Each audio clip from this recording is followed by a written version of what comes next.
Mesdames et messieurs les journalistes, chères associations, bonjour. Je m'appelle Sidati Sow, coordinateur national de la Convergence des fils éleveurs du Sénégal. Nous sommes réunis aujourd'hui pour dénoncer les violences et les abus commis dans la commune de Ndiago, département de Guinguinéo, plus particulièrement dans le village de Ndiolofène, contre des dérives locales initiées par un marabout du nom de Abdoulahat Mbaké. Ces actes inacceptables ont porté atteinte à la dignité et aux droits fondamentaux des victimes. Et il est de notre responsabilité de les dénoncer et de les condamner. Les faits que nous dénonçons sont graves et multiples.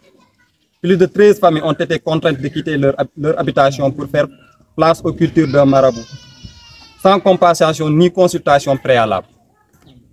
Le marigot essentiel pour l'abreuvement des troupeaux de toute une communauté a été approprié par les talibés sans autorisation, privant les éleveurs de leurs moyens de subsistance.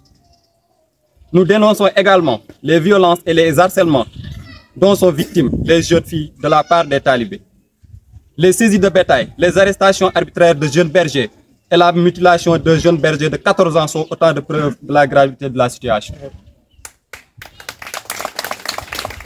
Nous sommes particulièrement indignés par le même manque d'impartialité des autorités locales, notamment le commandant de la brigade de Koloban, qui a menacé Siley Fatidia lors d'une attaque.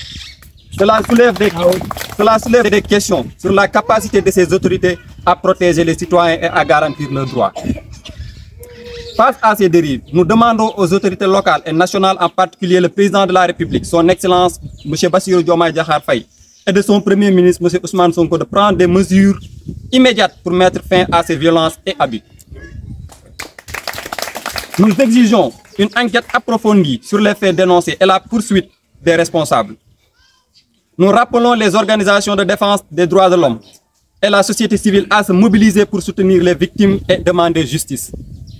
Nous ne pouvons pas rester silencieux face à ces injustices. Nous devons agir ensemble pour protéger les droits et la dignité des communautés locales, notamment les éleveurs. Nous exigeons sans délai à ce que les autorités locales et nationales de jouer pleinement leur rôle dans cette situation qui constitue une menace grave pour la stabilité du pays, en tant que garant des droits et libertés des citoyens sénégalais.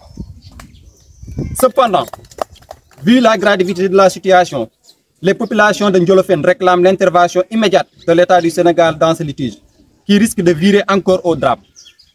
C'est pourquoi le collectif reste ferme et debout et exige que justice soit faite. Et nous tenons responsables aux autorités locales toute une situation malheureuse qui peut survenir. Je vous remercie de votre attention.